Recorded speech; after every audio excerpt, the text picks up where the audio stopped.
Pertengahan tahun 2021 lalu, aku mendengar kabar duka kalau kakekku, Yai Mustopo, meninggal. Rasanya sedih sekali. Aku bertanya-tanya, apa alasannya? Keluargaku berkata kalau kakek meninggal karena stroke. Ternyata pembunuh kakekku bernama stroke. Bagaimana dia melakukannya? Aku jadi penasaran. Apa sih stroke itu? Bagaimana bisa dia membuat kakek meninggal? Apa yang terjadi pada kakek? Dan bisakah kita selamat dari ancaman stroke? Sebelumnya, perkenalkan, nama aku Zafiar Elbari Ketalsaki. Panggil aku Atta. Selamat datang di video edukator yang aku buat. Di sini aku mengajak kalian semua menelusuri dan mencari tahu tentang stroke. Yuk simak bersama.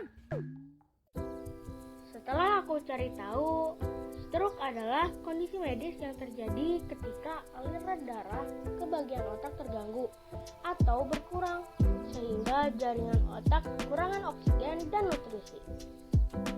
Maksudnya gimana ya? Kok aku masih bingung? Yuk kita runut dari awal. Dalam tubuh manusia terdapat sistem yang berfungsi mengantarkan oksigen dan nutrisi ke seluruh tubuh, termasuk otak yang disebut sistem peredaran darah, yang juga dikenal sebagai nama kardiovaskular. Sistem ini terdiri dari jantung, pembuluh darah, serta darah itu sendiri. Siklus ini berlangsung terus-menerus untuk memastikan semua sel tubuh mendapatkan oksigen dan nutrisi yang dibutuhkan untuk berfungsi dengan optimal dan tetap hidup. Jadi, ketika suplai darah yang mengandung oksigen dan nutrisi ke bagian otak terputus, kondisi inilah yang disebut stroke. Hal ini membuat sel-sel di sekitar otak mati dan tidak berfungsi. Ternyata, darah tidak bisa masuk ke bagian otak karena dua alasan. Bisa karena penyumbatan pembuluh darah atau karena pecahnya pembuluh darah.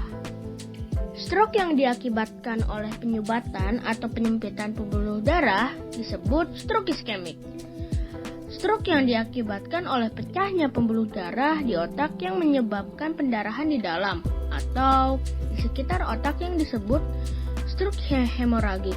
Biasanya penyebab utamanya adalah tekanan darah tinggi atau disebut hipertensi. Stroke hemoragik inilah jenis stroke yang menyebabkan kakekku meninggal. Karena otak mengendalikan banyak sistem tubuh, dampak stroke dapat sangat luas dan bervariasi tergantung pada area otak mana yang terkena dan tingkat keparahan kerusakannya. Cara mudah untuk mengingat gejala stroke dan mengambil tindakan segera adalah menggunakan akronim FAST. F untuk face dropping. Apakah senyuman tidak simetris? A untuk arm weakness. Apakah satu lengan lemah atau mati rasa? S. Speech difficulty. Apakah berbicara cadel atau sulit dimengerti? T. Time to call emergency. Jika seseorang menunjukkan gejala-gejala ini, segera menghubungi layanan darurat untuk mendapatkan bantuan medis secepat mungkin. Stroke adalah kondisi darurat medis yang membutuhkan penanganan segera.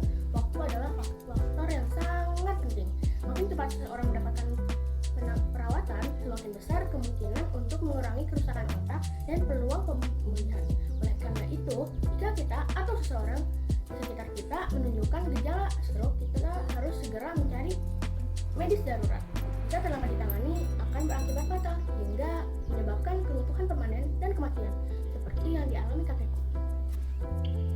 Pengobatan pasien stroke bisa dilakukan dengan pemberian obat pelarut pembekuan darah atau yang disebut trombolisis, atau dilakukan prosedur untuk menghilangkan pembekuan darah di pembuluh darah yang disebut trombektomi. Sementara untuk kondisi darurat diperlukan operasi untuk mengendalikan pendarahan, mengangkat penyumbat, dan memperbaiki pembuluh darah yang pecah. Proses pemulihan setelah stroke melibatkan rehabilitasi dan terapi.